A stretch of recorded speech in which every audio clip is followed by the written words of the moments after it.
How to do bicycle crunches. Perfect of routine. Your support fuels my passion for creating valuable health and fitness content.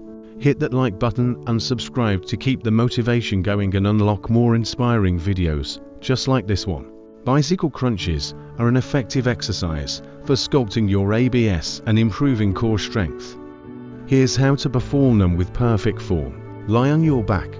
Start by lying flat on your back with your hands behind your head and your legs extended. Lift your legs off the ground, bending your knees at a 90-degree angle. Crunch your torso. Simultaneously lift your shoulder blades off the floor and bring your right elbow towards your left knee. Straightening your right leg. Switch sides.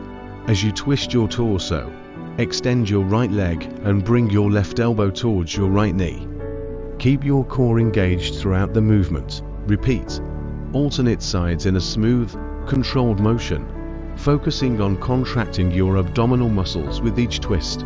Breathe. Exhale as you crunch, and inhale as you return to the starting position, maintaining a steady rhythm. Incorporate bicycle crunches into your routine to challenge your core from different angles and enhance your overall strength. Remember, consistency is key to seeing results in your fitness journey.